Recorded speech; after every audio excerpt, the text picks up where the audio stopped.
오늘 함께 보실 말씀은 마가복음 11장 27절에서 33절에 있는 말씀입니다. 마가복음 11장 27절에서 33절에 있는 말씀입니다. 다 함께 봉독하시겠습니다. 그들이 다시 예루살렘에 들어가니라. 예수께서 성전에서 거니실 때에 대제사장들과 서기관들과 장로들이 나와 이르되 무슨 권위로 이런 일을 하느냐? 누가 이런 일을 할 권위를 주었느냐? 예수께서 이르시되 나도 한 말을 너희에게 물으니 대답하라. 그리하면 나도 무슨 권위로 이런 일을 하는지 이르리라. 요한의 침례가 하늘로부터냐 사람으로부터냐 내게 대답하다. 그들이 서로 의논하여 이르되 만일 하늘로부터라 하면 어찌하여 그를 믿지 아니하였느냐 할 것이니 그러면 사람으로부터라 할까 하였으나 모든 사람이 요한을 참 선지자로 여김으로 그들이 백성을 두려워하는지라. 이에 예수께 대답하여 이르되 우리가 알지 못하노라 하니 예수께서 이르시되 나도 무슨 권위로 이런 일을 하는지 너희에게 이르지 아니하리라 하시니라. 아멘. 오늘은 하늘로부터 오는 권위라는 말씀의 제목으로 오늘 이 새벽에 함께 말씀을 나누려고 합니다. 죄송합니다. 제가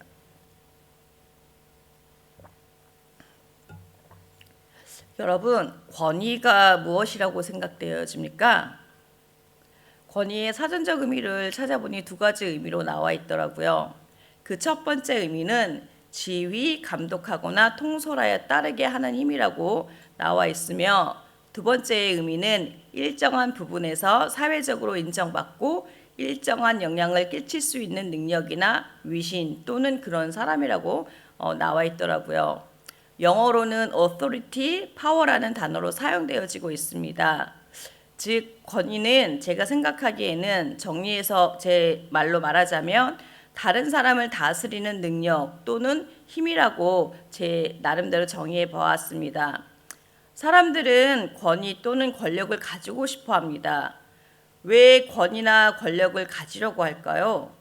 여러분은 그 이유가 무엇이라고 생각하시나요? 저는 제 의견을 말하자면 사람들이 권위를 가지고 싶어 하는 이유는 그 권력이나 권위를 통해서 내가 하고자 하는 것을 이루기 위해서가 아닐까라고 생각해 봤습니다. 그것은 분명 나의 욕심으로부터 나오는 나의 욕구 충족을 위해 그 권위를 사용하려고 하는 것이 아닐까라고 생각되어집니다. 만약 여러분이 여러분에게 권력을 또는 권위를 가지게 된다면 여러분은 그 권위와 권력을 어떻게 사용하시겠습니까? 그 권위와 권력을 어떻게 사용하느냐는 것은 아주 중요한 것입니다. 어떤 사람은 그 권위와 권력을 좋은 목적으로 사용하기도 하고 또 어떤 사람들은 그 권위와 권위를 남용해서 또 나쁘게 또 자기를 위해서 사용되어지기도 합니다. 오늘 본문 말씀 속에서도 권위에 대한 문제로 예수님과 대제사장과 서기관 그리고 장로들이 논쟁을 벌이게 됩니다. 한 그룹의 사람들이 예수님의 소속에 대해서 의문을 가지며 예수님의 권위에 도전장을 내밀고 있습니다. 이들은 다름이 아닌 대제사장, 서기관 그리고 장로들입니다. 이들은 71명으로 구성된 유대인의 최고의 기관인 산헤드린 공회 소속의 지도자들입니다. 당시 오직 산헤드린 공회의 사람들에게서만 성전에서 가르칠 수 있는 특권이 주어졌습니다. 그런데 마가복음 11장 15절에서 18절에 예수님께서 성전을 정결케 하시고 사람들을 가르치시고 교훈하셨습니다. 마가복음 11장 15절에서 17절 다 함께 읽어보시겠습니다. 그들이 예루살렘에 들어가시니라. 예수께서 성전에 들어가사 성전 안에서 매매하는 자들을 내쫓으심에 돈 바꾸는 자들의 상과 비둘기 파는 자들의 의자를 둘러 엎으시며 아무나 물건을 가지고 성전 안으로 나아가면 허락지 아니하시고 이에 가르치셔서 이르되 기록된 바 내 집은 만민이 기도하는 집이라 칭함을 받으리라 하지 아니하였느냐. 너희는 강도의 소굴을 만들었다 하시매, 대제사장들과 서기관들은 예수님이 성전에서 행하시는 모습과 사람들에게 교훈하는 모습을 보고 그들은 예수님에 대하여 권위에 대한 위협을 느꼈습니다. 그래서 그들은 예수님을 어떻게 죽일까 하고 고민하게 되었지요. 마가복음 11장 18절을 보시면 대제사장과 서기관들이 듣고 예수를 어떻게 죽일까 하고 꾀하니 이는 무리가 다 그의 교훈을 놀랍게 여김으로 그를 두려워하밀러라 라고 말씀합니다. 예수님은 산헤드린 공회의 소속이 아님에도 불구하고 성전을 깨끗하게 하시고 사람들을 가르치시고 교훈하셨습니다. 그리고 더욱이 놀란 사실은 예수님의 가르침과 교훈을 많은 사람들이 듣고 감동을 받았다는 사실입니다. 이 사실에 놀란 대제사장들과 서기관들과 장로들은 자신들의 권위와 자리 보존에 위협을 느끼게 된 것 같습니다. 그들이 예수님으로부터 느낀 위협이 무엇이었을까요? 그들은 자신들의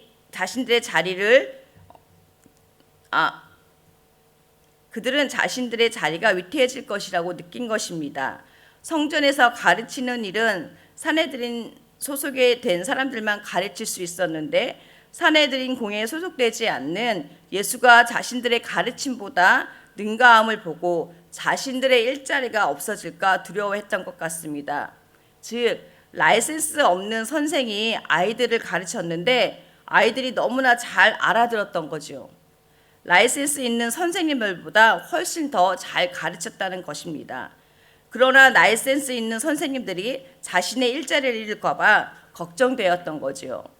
그래서 그들은 자신들의 권위를 인정해주는 라이센스 유무에 대한 질문법으로 예수님께 질문합니다.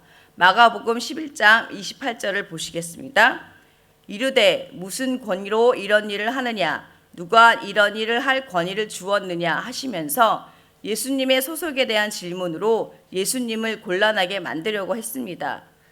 사실 성전은 장사하는 곳으로 만들었던 사람들이 대제사장과 서기관과 장로들이었습니다.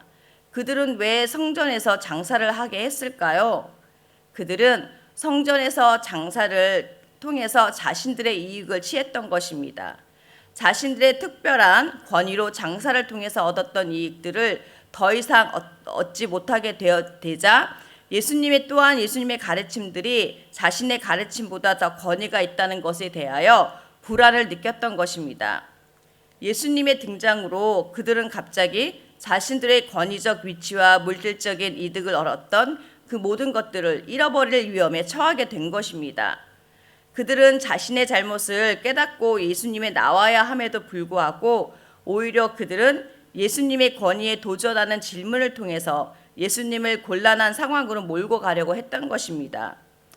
그들은 만약 예수님께서 행하신 일이 하나님께로부터 온 것이라고 대답한다면 신성모독죄로 삼으려 했으며 만약 그 일이 예수님의 개인적인 일로 행한 것이라고 대답한다면 산헤드린 공회가 가진 특권을 모독한 죄라고 말하려고 하는 의도로 예수님께 질문을 던졌던 거죠. 그러나 어찌되었건 이들은 예수님을 죄인으로 취급하려고 했습니다. 대제사장과 서기관들과 장로들에게 주어진 권위는 공동체의 질서를 세우고 사람들에게 하나님의 말씀을 잘 가르쳐서 영적인 도움을 주고 교회를 세우기 위함이었습니다. 그런데 하나님의 말씀을 알고 가르치는 사람들, 즉 대제사장과 서기관 그리고 장로들이 하나님의 권위로 행사하시는 예수님을 전혀 몰랐다는 사실입니다. 오늘 우리에게 주어진 권위와 자리는 나의 것이 아닙니다. 그 권위와 자리가 나의 것이라고 생각하는 순간부터 우리는 하나님의 뜻과 멀어질 수밖에 없습니다. 대제사장과 서기관 그리고 장로들이 자신의 권위를 앞세워서 사람들을 자신의 마음대로 하며 하나님의 말씀보다는 자신의 이익을 우선시하는 그 위선적인 모습들이 사실 오늘날 한국을 포함한 오늘날 우리들의 교회의 모습 또는 우리들의 모습이 아닌가 생각해 봅니다. 우리가 권위에 서 있다는 생각을 하는 순간 사탄은 우리를 교만과 하나님의 뜻과 멀어지게 하는 삶을 살게 합니다. 하나님을 지식으로만 알고 실제적인 삶 속에서 예수님을 모시지 않는 삶을 살아가는 모습이 오늘날 저와 여러분 그리고 오늘날 우리 교회들의 모습이라고 생각합니다. 오직 권위는 하늘로부터 오는 하나님이 주시는 권위만이 우리를 하나님의 뜻을 이루게 하는 삶을 살게 한다고 생각합니다. 또한 권위는 세상의 것도 아닙니다. 오직 하나님의 뜻이 온전히 이 땅에 드러나도록 하도록 하나님이 주신 것입니다. 하나님이 주신 권위로 우리는 이 땅을 살아가야 합니다. 우리는 위로부터 오는 하나님이 주신 권위에 소속된 사람들입니다. 예수님은 위로부터 오는 권위를 예수님 자신을 위해 사용하지 않으셨으며 오로지 하나님의 뜻을 위해서 사용하셨습니다. 예수님은 하나님이 주신 권위로 우리를 섬기셨습니다. 권위는 나의 강함을 드러내는 것이 아니라 섬기는 것이라고 생각되어집니다. 예수님의 권위는 자신의 강함을 드러내지 않으셨으며 섬김으로 하나님의 뜻을 드러내므로 강함을 보여주셨습니다. 자, 지금 이들은 대제사장과 서기관과 장로들은 예수님의 소속이 어디인지 질문하면서 예수님을 위험에 빠뜨리려고 했습니다. 그런데 예수님은 이들에게 역으로 질문을 다시 하십니다. 예수님의 질문은 30절에 나옵니다. 다 함께 읽어보시겠습니다. 요한의 침례가 하늘로서부터냐 사람으로부터냐 내게 대답하다라고 말씀하셨습니다. 예수님의 질문을 통해서 실제적으로 그들과 논쟁이 벌어졌습니다. 그리고 그들은 예수님의 질문이 어떻게 대답해야 할지 서로 의논하려 했지만 자신들의 그 분위기는 심상치 않았습니다.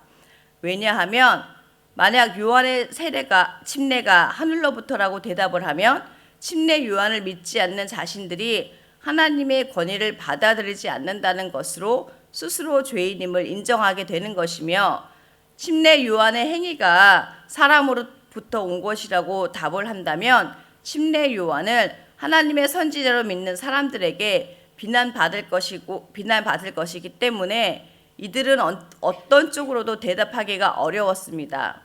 이렇게도 저렇게도 대답을 하지 못한 이들은 예수님께 33절에 이렇게 말합니다. 우리가 알지 못하노라라고 예수님께 대답합니다. 이들은 자신들이 하나님의 말씀을 가르치면서도 진정한 하나님의 권위가 무엇인지 모르는 그냥 종교인이었습니다. 그래서 그들은 하나님을 온전히 알지 못한 자들이었기 때문에 예수님의 질문에 대답을 할 수 없었던 거죠. 왜 예수님이 그들에게 침례 요한에 대한 질문을 던졌을까요? 그 이유는 침례 요한은 하늘로부터 오는 권위에 순종하고 예수님이 오실 길을 준비하며 그의 삶은 고든 삶을 살았기 때문입니다. 그는 광야에서 오로지 예수님만을 드러내며 하나님께 순종하며 자신의 삶을 하나님의 뜻에 맞추어 살았던 자입니다. 예수님도 하나님의 권위에 순종하기 위해 이 땅에 오셨습니다. 예수님은 하나님의 권위에 순종하는 삶을 사셨습니다. 즉 하나님이 이 세상을 사랑하셔서 독생자를 이 땅에 보내주시고 예수님을 믿는 자마다 구원을 얻게 하시기 위한 하나님의 계획과 뜻을 이루기 위해 하나님의 권위에 순종하신 것입니다. 여러분, 오늘 여러분은 종교인으로 살면서 하늘의 권위를 인정하지 않고 매주일 교회에 예배만 드리는 종교인의 모습으로 그리스도인의 모습으로 살지는 않았는지요? 오늘 하루를 하나님의 말씀으로 순종하며 곧 오실 예수님을 예비하며 그 길을 곧게 하는 삶을 사시는 여러분들이 되기를 모두 축복합니다. 하나님의 권위에 순종하며 하나님의 뜻이 무엇인지 깨달아 하나님의 뜻대로 삶을 살아가는 오늘 하루가 되시기를 모두 기원드립니다. 오늘 말씀을 기억하면서 함께 기도하기 원합니다.